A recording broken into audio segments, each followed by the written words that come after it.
Assalamualaikum warahmatullahi wabarakatuh.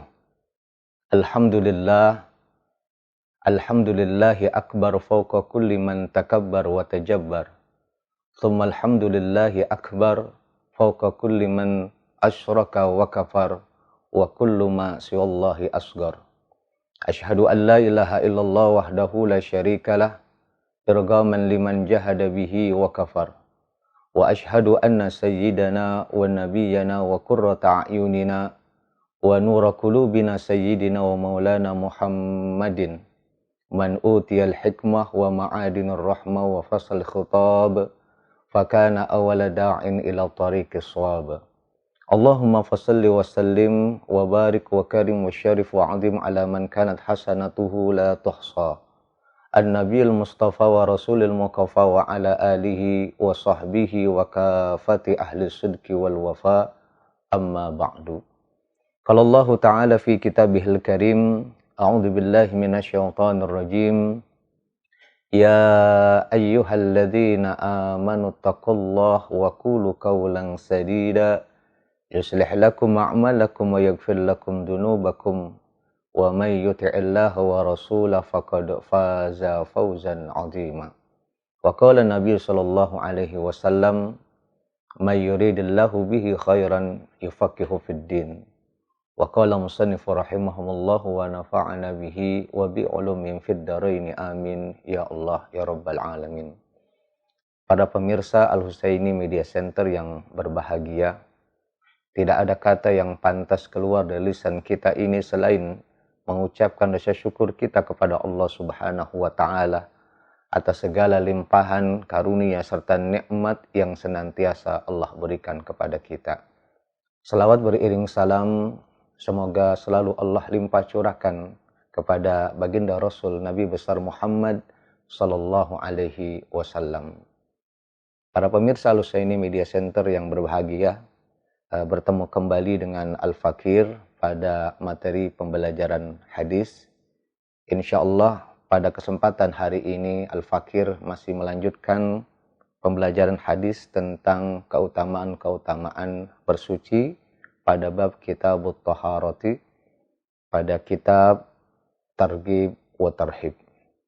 Adapun perjumpaan kita pada pertemuan kali ini kita akan membahas tentang at-targhibu fis siwaki, tentang anjuran motivasi untuk kita bersiwak. Qala sallallahu alaihi wasallam, bersabda Nabi sallallahu alaihi wasallam, la an usalliya rak'ataini bisiwakin ahabbu ilayya min an usalliya sab'ina rak'atan bighairi siwakin. Baginda Rasulullah sallallahu alaihi wasallam beliau bersabda, la an usalliya rak'ataini, sungguh salat 2 rakaat yang aku lakukan bisiwakin dengan menggunakan siwak, ahabbu ilayya, itu lebih aku cintai, lebih aku sukai, min an usalliya sab'ina rak'atan, daripada aku salat sebanyak 70 rakaat tanpa menggunakan siwak. Dari hadis Nabi Shallallahu Alaihi Wasallam ini kita fahami bahwa betapa utamanya kita menggunakan siwak. Siwak adalah satu perintah dari Nabi Shallallahu Alaihi Wasallam yang bersifat sunnah muakkad. Sebagaimana kita tahu bahwa siwak adalah untuk membersihkan lisan kita. Adapun di dalam menggunakan siwak ada beberapa hukum yang terdapat di dalamnya. Yang pertama, menggunakan siwak itu hukumnya adalah wajib. Hukum wajib menggunakan siwak adalah pada saat kita yakin bahwa di dalam lisan kita ini, dalam mulut kita ini ada sesuatu, ada najis yang tidak bisa dihilangkan dengan berkumur kecuali dengan bersiwak.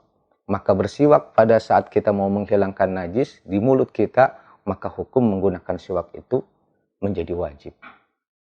Yang kedua, Kemudian yang wajib juga adalah pada saat kita bernadar. Kalau kita bernadar untuk menggunakan siwak, maka jatuhnya juga wajib.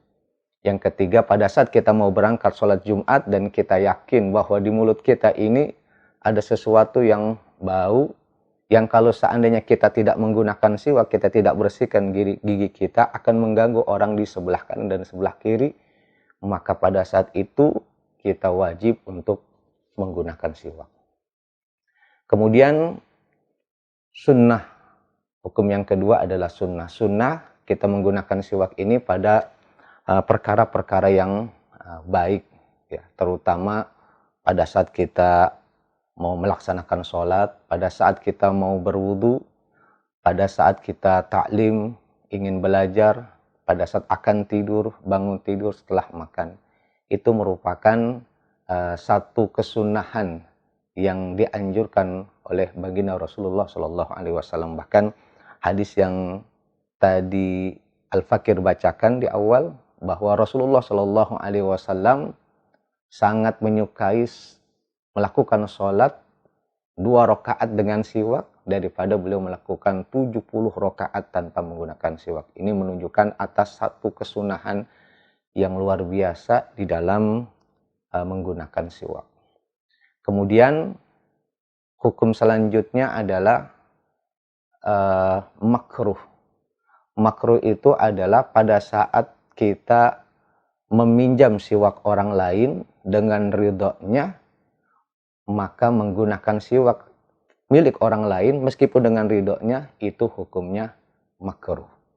Illa litabarruk pamandubun, kecuali untuk mendapatkan keberkahan, ya, seperti orang-orang yang alim memberi kita minta siwaknya mereka untuk mendapatkan tabaruk dari orang tersebut, dari ulama-ulama tersebut, maka itu menjadi satu kesunahan. Sebagaimana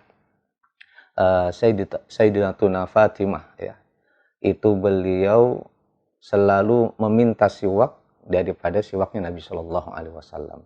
Atau sahabat-sahabat yang lain meminta siwaknya Nabi Shallallahu Alaihi Wasallam yang tujuannya adalah untuk litabarruk. Maka itu hukumnya menjadi sunnah. Tapi kalau menggunakan siwak orang lain dengan ridhonya, maka itu hukumnya menjadi makruh. Yang ketiga adalah khilaful aula. Khilaful aula ini di bawah makruh, masih di atas haram, antara makruh dan haram. Yaitu kita menggunakan siwak milik orang lain, orang biasa, dan juga untuk minta keberkahan. Tidak ada keberkahan dari orang-orang yang biasa, tapi kita minta keberkahan.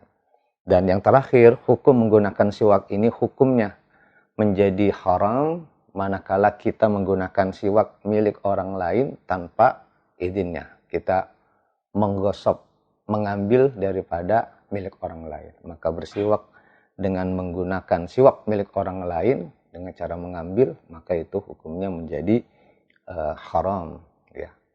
Para pemirsa Al-Husaini Media Center yang dimuliakan oleh Allah Subhanahu wa taala. Lalu apa yang kita bisa gunakan di dalam bersiwak ini? Kayu apa yang kita gunakan? Yang paling utama adalah kayu arak seperti ini. Dan ini hanya tumbuh di daerah padang pasir, ini yang paling terbaik. Kalau tidak ada batang arak yang kita gunakan, maka boleh juga menggunakan batang pohon zaitun.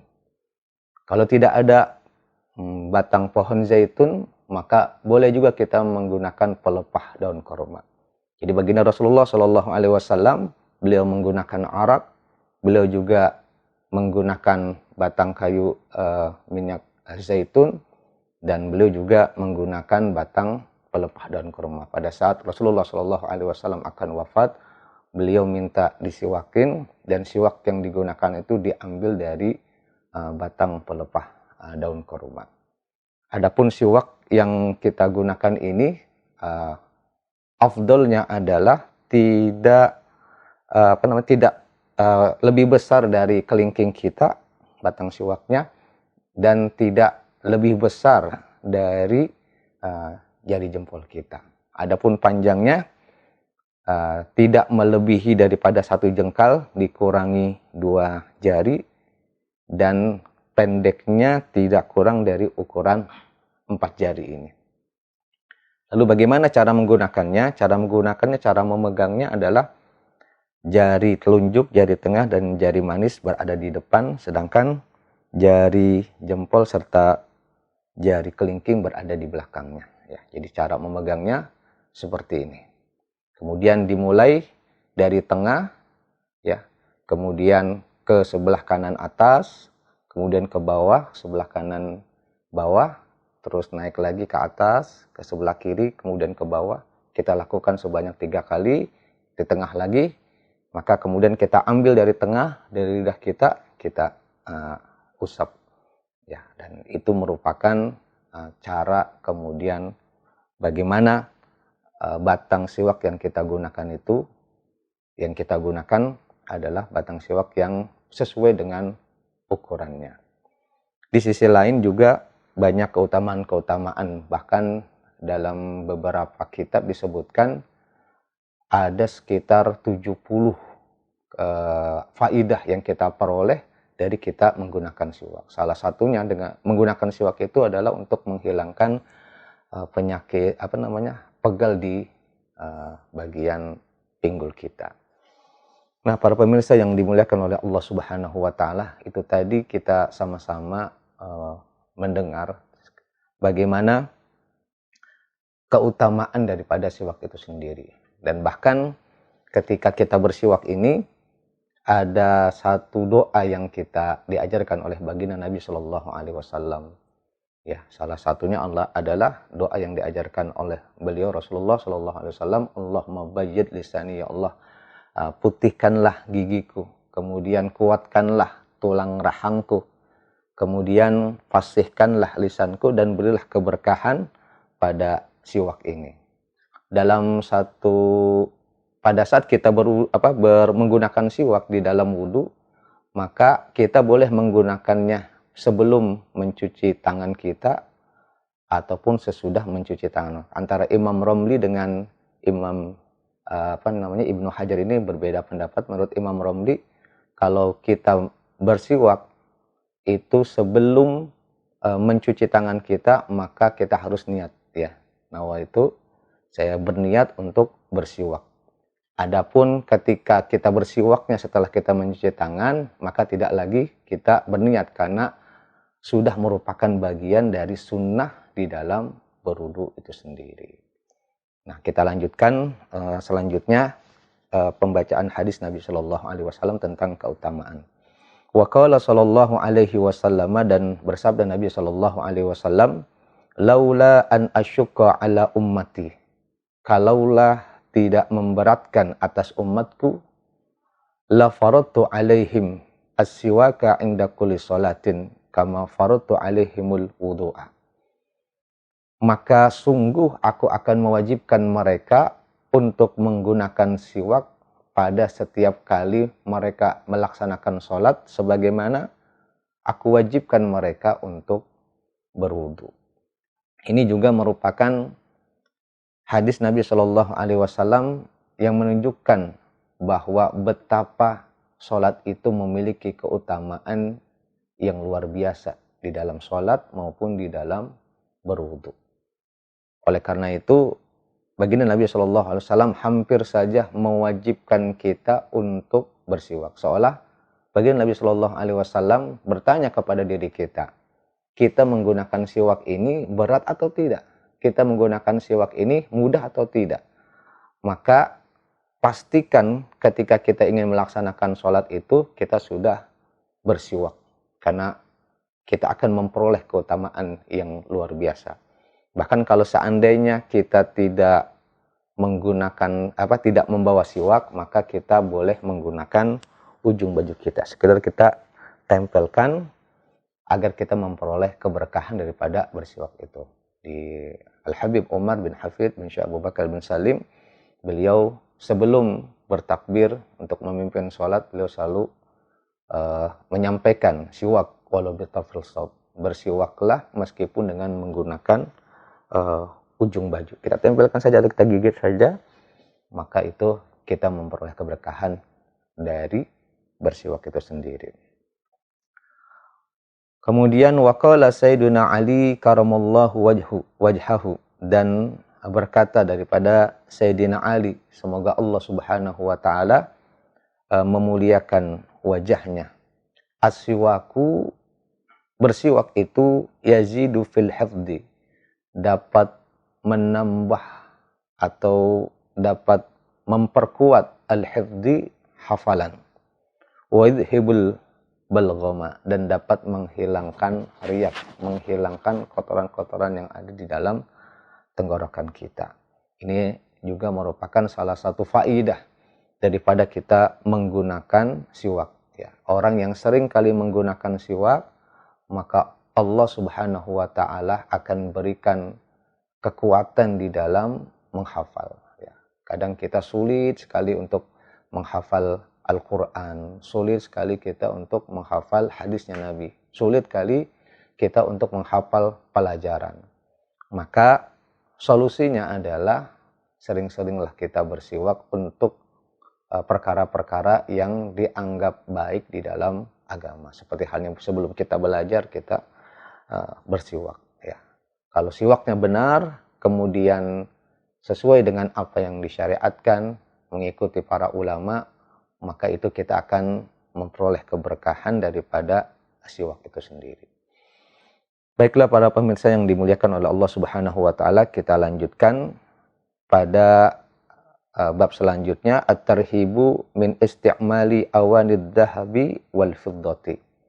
Ancaman daripada menggunakan peralatan makan, ya, cawan ad-dhahabi wal fiddati, yang terbuat dari emas dan perak.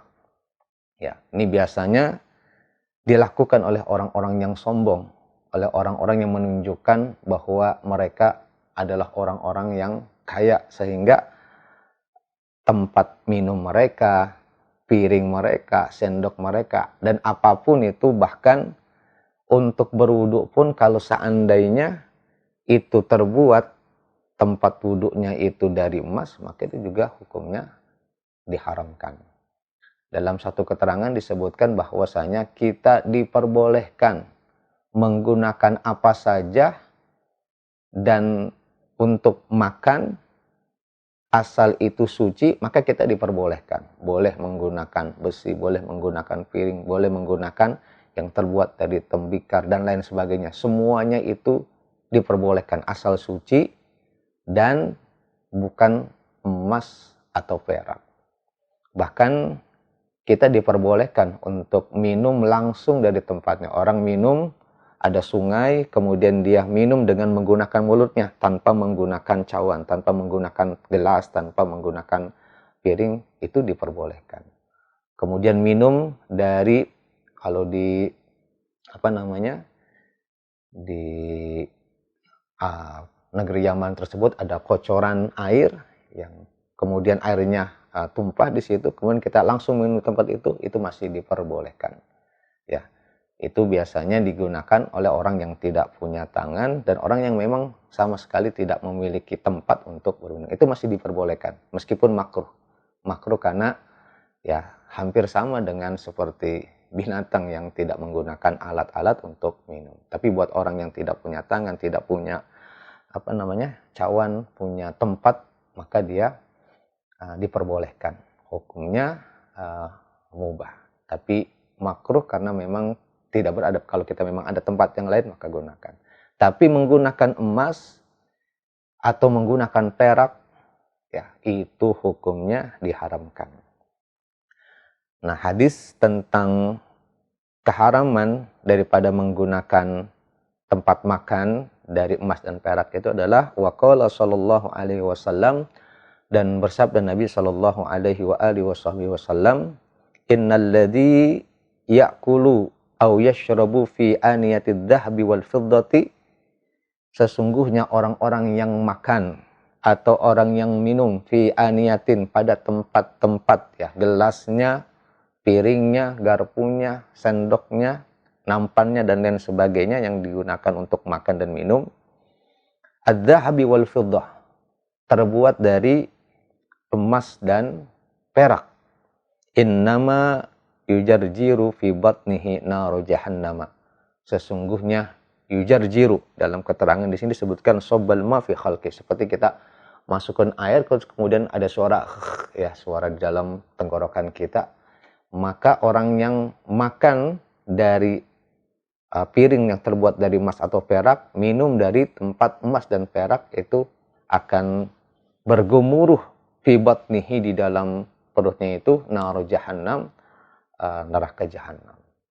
Ya. Oleh sebab itu, ya mungkin di antara kita hampir jarang yang menggunakan, karena nggak punya emas kita. Ya. Untuk itu, orang-orang yang kaya ini peringatan buat orang-orang yang sekaya apapun, sebanyak apapun harta yang kita miliki. Ya, sebanyak apapun duit yang kita punya. Tapi kalau makan, gunakan piring sewajarnya. Jangan menggunakan piring terbuat dari emas. Jangan menggunakan sendok dari emas. Jangan menggunakan gelas dari emas. Sekaya apapun. Mampu kita.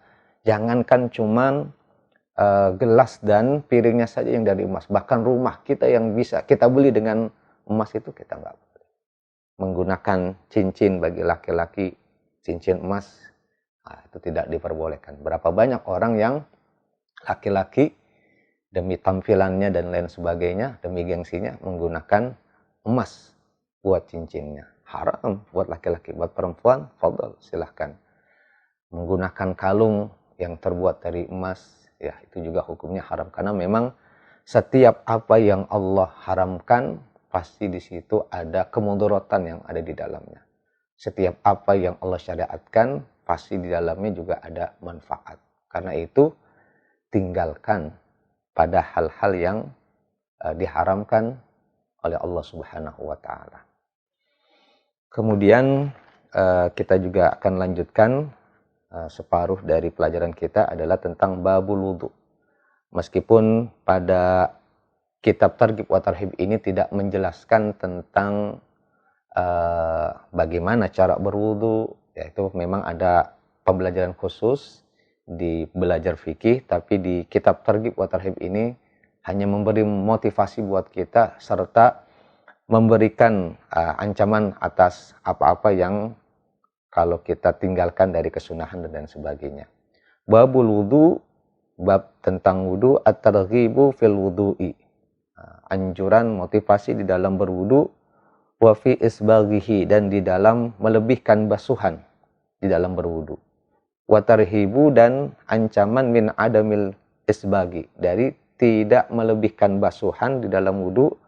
Wa ma yuqalu ba'dal wudu'i, dan apa yang kita katakan, kita baca setelah kita berwudu. Apa sih doa yang kita mau baca pada saat setelah selesai kita berwudu? Pada kitab Targhib wa Tarhib ini diawali dengan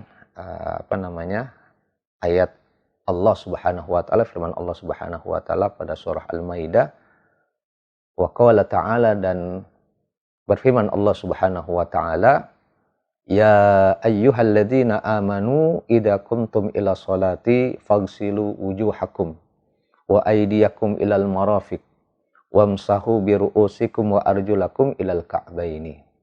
Ini adalah dalil atas bagian anggota wudu yang wajib untuk dibasuh.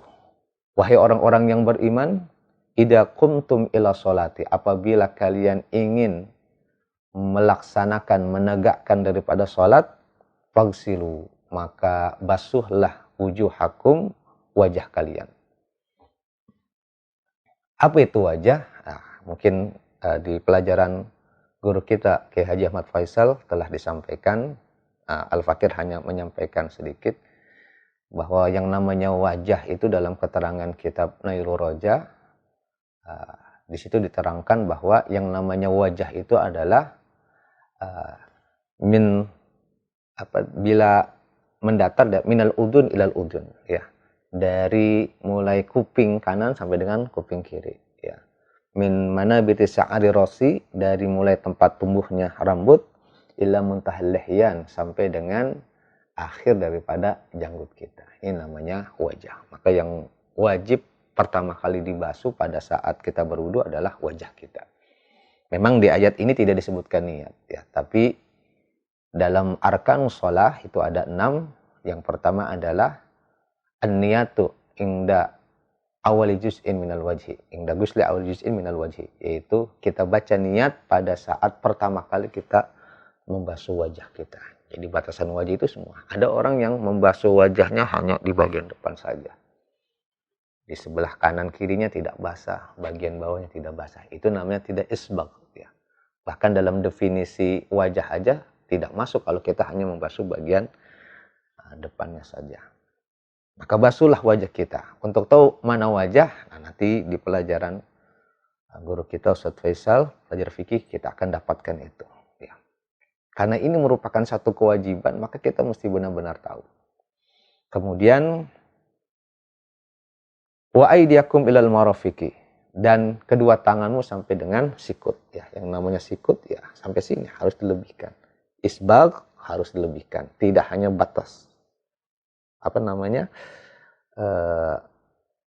bagian sikut kita saja, tapi harus kita lebihkan. Kanan kiri mesti bersih di sela-sela.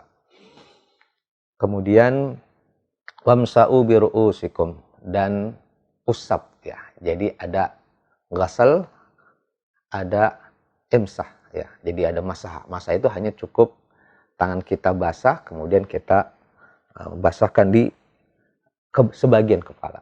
Boleh bagian depan saja, atau boleh sunnahnya itu kita ambil, kita basahin, kemudian kita usap ke belakang, kita balikan lagi ke depan. Itu pada bagian kepala kita. Boleh sebagian, juz'in minar ra'si. Kemudian wa arjulakum ilal ka'baini, kedua kaki sampai dengan mata kaki. Harus dilebihkan.